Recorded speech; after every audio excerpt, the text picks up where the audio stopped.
जिसके हाथ में आप कोड़ा दें वो उसको देखें कि उसका अपना दामन दागदार ऐसा कहां से लाएं? आपका काम आवाम को रिलीफ देना था। आप रिलीफ के दावों के साथ हुकूमत करने के लिए आए थे। आप कह रहे हैं अगस्त 2023 तक, इसका मतलब है कि मैं फिल्म बना दूं ड्रैकुला की वापसी। वो मोटरसाइकिल वाला है जिसको आप रिलीफ दे रहे हैं, उसको मिसाल के तौर पे जाकर के आटा लेना है, वो क्या करेगा? वो जाकर के बताएगा कि मैं शहबाज शरीफ के खालिद को लड़का हूं।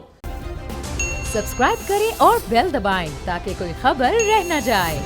नैब तरामीम हो गई हैं जनाब, और जिस तरह से इस्लाहात का इसको नाम दिया गया, लेकिन इनमें कुछ बड़ी दिलचस्प चीज़ें हैं और लगता यह है कि ये मामला भी शायद अदालत जाएगा, जिस तरह ECL का मामला आपने देखा है। इसमें एक तो ये कि जो नाम सामने आए हैं जिनका जिक्र लगारी साहब ने किया, फवाद इनको भी चेयरमैन नैब लगाने की बात हो रही है। कमरजमान चौधरी साहब जो पहले भी रह चुके हैं, और बशीर मेमन साहब। अब बशीर मेमन साहब खुलकर इमरान खान साहब के ख़िलाफ़ आए, बहुत से उन्होंने इल्ज़ामात लगाए इमरान खान पर। सच हैं या नहीं ये नहीं पता, लेकिन बहरहाल जब आप इल्ज़ामात लगाएंगे उसके बाद उस शख्स को बनाया जाएगा तो फिर तो विक्टिमाइजेशन का आएगा कि जी ये तो बदला लेने के लिए इमरान खान से या उनकी जमात से ये बंदा लगाया गया है। एक तो ये मसला है।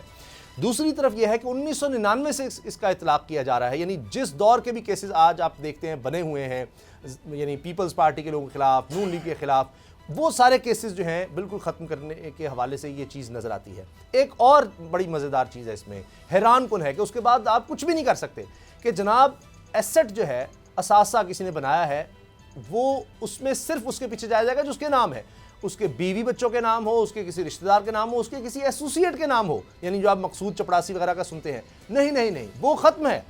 अब बुनियादी सवाल यह है कि आज तक किस क्रिमिनल ने या किसी ने जो भी पैसा इस तरह से कमाया है उसने अपने नाम पे रखा है? आज तक कभी हमने ऐसा सुना नहीं। शायद कोई इतना भी होगा क्रिमिनल ऐसा, वो बड़ा ही कोई अजीब क्रिमिनल होगा कि जो इस तरह से कमाएगा पैसा और अपने नाम पे रखा होगा कि जनाब आए मुझे पकड़ें। लगारी साहब, अब इसके बाद तो लगता है कि कोई आ नहीं सकता नैब के रडार पर, अब तो बिल्कुल कहानी ख़त्म है। देखिए, इन नैब का मैं पहले से समझता हूँ, मेरा अपना एक सोची समझी राय है कि नैब का इदारा इंतकाम के लिए बनाया गया था, और इस इदारे ने जब अपना काम शुरू किया था 1999 में, जब जनरल मुशर्रफ आए थे और उसके बाद इस इदारे को बनाया गया था, तो इस इदारे ने जिन लोगों ने एतराफ़ जुर्म किया था और कहा था कि हाँ जी मैंने कुछ इतने लाख की, इतने करोड़ की कुछ किया है, माल वाल बनाया है, और वो टीवी पर था, यानी वो ऑन रिकॉर्ड था। जिस बंदे ने कहा था ऑन रिकॉर्ड था, उसने कहा बनाया ताकि बुरे वक्त के लिए कुछ मैं अपने पास रख सकूं, हाँ मैंने कुछ किया है। यानी ये बाकायदा स्क्रीन पर आकर और मीडिया में भी छपा था, अखबारात में भी छपा था। उसको वज़ीर दाखिला बनाया गया, पानी और बिजली का वज़ीर बनाया गया, फिर एक सूबे का चीफ मिनिस्टर बनाया गया, और वो परवेज़ मुशर्रफ के दौर में ही बनाया गया था, इसलिए कि उसने दस्ते हक परस्त पर बैयत कर ली थी। फिर एक और ने की थी, पग्गा वाला थे, उसको दिया गया। फिर एक और थे जिनके और कई मिलें थी, क्या फैक्ट्रियाँ थीं, और उन्हीं के दौर में ही, जनाब परवेज़ मुशर्रफ के दौर में ही उनको जो है छूट दे दी गई थी, और उनके ख़िलाफ़ केस भी बने थे, और वो सारे रेफरेंसेस एक तरफ रखकर उन सबको काबीना में ले लिया गया था। और उसके बाद इसको इसी गर्ज से इस्तेमाल किया जाता रहा है। नैब एक्टिवेट नहीं रहा है मेरे ख्याल में पीपल्स पार्टी के दौर में, ना उन्होंने किसी के ख़िलाफ़ मुकदमा बनाया, ना रेफरेंस बनाया, और लेकिन उसके बावजूद इस्तेमाल ज़रूर होती रही है। बल्कि एक दफ़ा अगर कोई कार्रवाई करने की कोशिश की गई थी तो मियाँ नवाज शरीफ साहब ने उसको शटअप कॉल दी थी, बड़े ज़ोर से दी थी, खबरदार आपने अगर इस तरफ को देखा तो ठीक नहीं होगा। फिर ये आकर एक्टिवेट होती है मौजूदा दौर में। नैब जो है वो आकर जनाब इमरान खान साहब के दौर में एक्टिवेट होती है। अगरचे ये चेयरमैन पहले भी मौजूद थे, जब मियाँ नवाज शरीफ साहब थे वज़ीर आज़म, उस वक्त भी ये मौजूद थे। फिर मेरे ख्याल में शाहिद खाकान अब्बासी और खुर्शीद शाह के दरमियान इनके नामों का तबादला हुआ था। फिर उनके अपने वीडियोज़ इतने मंजर आम पर आए थे कि लोग हैरान थे। कुछ तो चैनल पर चले थे, कुछ हमने वैसे ही देख लिए थे कि जो उनकी गुफ्तगू थी लगता था कि ये तो खुद एहतसाब के काबिल हैं, इनका ये क्यों किसी का एहतसाब करेंगे जी। तो इस इदारे को मनी लॉन्ड्रिंग के तौर पर नहीं बल्कि लॉन्ड्री के तौर पर इस्तेमाल किया गया, ताकि मुजरिमों के कपड़े धोएं और उन पर टांग कर उनको फिर जो है इस्तेमाल करें, और उन्हीं मुजरिमों को साथ लेकर आप चलाएं सिस्टम को। ये होता रहा है। सही। अब आप करना चाहते हैं साहब, तो आपको एक ट्रांसपेरेंट सिस्टम और ट्रांसपेरेंट लोगों को लाना पड़ेगा। मैं पाकिस्तान में अब भी मैं समझता हूँ कि ऐसे लोग ज़रूर मौजूद होंगे जिन्होंने अपनी कंसिस्टेंसी से, जिन्होंने अपनी इंटीग्रिटी के साथ, जिन्होंने अपनी ईमानदारी के साथ ऐसा किया होगा। सही। और बाज़ लोग तो ऐसे हैं कि उनका चोला बहुत ईमानदारी का होता है, लेकिन अंदर से उनके अंदर इतनी टपक रही होती है, अल्लाह माफ़ करे, बेईमानी कि आपका दिल करता है कि इस तरफ देखा भी ना जाए। तो ये सारी चीज़ें हैं। लेकिन एक साहब ये एक बात की थी एक खलीफा के ज़माने में कि जी मुझे पहला कोड़ा वो आकर मारे या मुझे वो शख्स आकर कोड़ा मारे जिसने ये गुनाह ना किया हो। तो खलीफा ने उठकर कहा था, यार तूने मुझे बेनकाब कर दिया है, तूने मुझे जो है इस काबिल नहीं छोड़ा है, अब मुझे खुद ही मारना पड़ेगा। कि वो खुद खलीफा एक ऐसा आदमी था जिसने वो जुर्म नहीं किया था, पूरे का पूरा बाकी सोसाइटी थी। तो अब जिसके हाथ में आप कोड़ा दें वो उसको देखें कि उसका अपना दामन दागदार ऐसा कहाँ से लाएं। ये हमारे जो गौहरे नायाब होगा तो सही, लेकिन जो मौजूदा लोग हैं जिनमें ज़ाहिर है कि आपको बना देते हैं, आपको बना देते हैं। नहीं सर, मैं इस काबिल नहीं हूं। आपको बना देते हैं। मैं मैं जो काम कर रहा हूँ यही मैं इखलास के साथ और खुलूस नीयत के साथ कर लूँ, बहुत बड़ी बात है।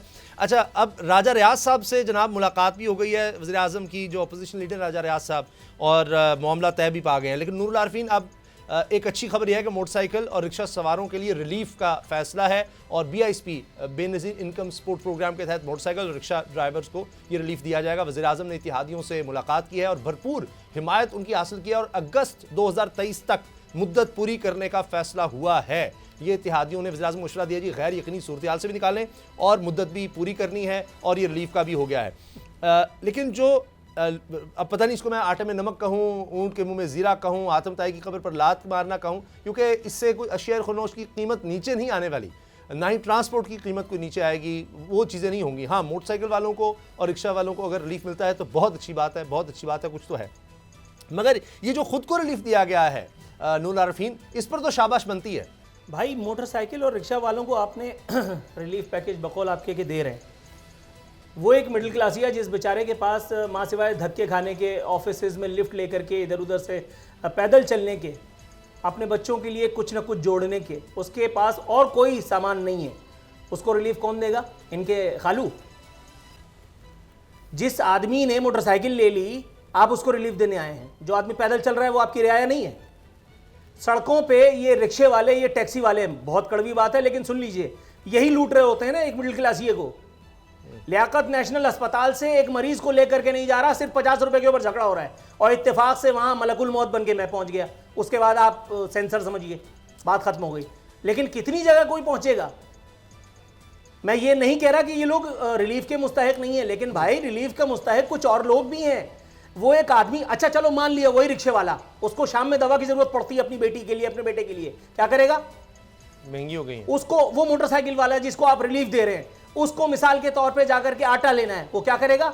वो जाकर के बताएगा कि मैं शहबाज शरीफ के खालिद को लड़का हूं, मुझे शहबाज शरीफ ने रिलीफ दिया है, और कोई उसकी बात मानेगा इस मुल्क में?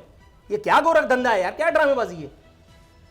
दूसरी बात, आपने जो कहा कि अपने अपनों को नवाजा, ये पाकिस्तान में पहली दफा नहीं हो रहा, लेकिन अगर इस दफा हो रहा है तो भी उसी शिद्दत और तमतराक के साथ हमें इसकी मुखालफत करनी चाहिए जिस तरह हम पिछले अदवार में कर रहे थे। ये हुकूमत जिसको इमरान खान इंपोर्टेड होने का ताना देते हैं, मैं अभी तक नहीं कहता और ना आइंदा कहूंगा, आप हुकूमत हैं, इंपोर्टेड हो या एक्सपोर्टेड हो, आपका काम आवाम को रिलीफ देना था। आप रिलीफ के दावों के साथ हुकूमत करने के लिए आए थे। आप बरसर इक़्तिदार, आप कह रहे हैं अगस्त 2023 तक, इसका मतलब है कि मैं फिल्म बना दूं ड्रैकुला की वापसी। इमरान खान लाख बुरा था भाई, लेकिन अगर वो अपना कोई झोल झाल करके, इमरान खान जब आए थे तो इमरान खान ने कहा था कि जी इसहाक डार ने डॉलर को रोके रखा, इसहाक डार फरार है, मफरूर है, सेनेटर है। लेकिन हमने ये कहा कि नहीं कहा कि भाई अगर उसने कोई जादू किया था तो आप भी कर दीजिए। आज वही इसहाक डार कह रहा है कि भाई ये अवाम के ऊपर बोझ क्यों डाल रहे हो, इन लोगों के कानों में आवाज नहीं जा रही। अगस्त 2023 तक अगर ये काम करेंगे, इसका मतलब है कि इक़्तिदार की लालच में ये तमाम के तमाम, माजरत के साथ बहुत सख्त बात करने जा रहा हूं, ये तमाम नंगे हैं। अच्छा, इनको जमहूर की कब्र पे चढ़ करके जमहूरियत की बांसुरी बजाने के अलावा और कोई काम आता है और ना ये काम कर सकते हैं। नैब का मुल्जिम कल तक वो कितना भी ईमानदार आदमी हो, अगर वो उस इदारे का चेयरमैन बन करके आ गया तो फिर अपनी चप्पल उठा करके अपने ही सर पे मारे आदमी। फिर वो कौन था गवर्नर बलूचिस्तान, जो बैठ करके कह रहा था कि मैं कन्विक्टेड हूं, मैं कन्विक्टेड हूं, लेकिन गवर्नर हूं, ये इस मुल्क का निजाम है। तो भाई फिर किधर जाएं हम?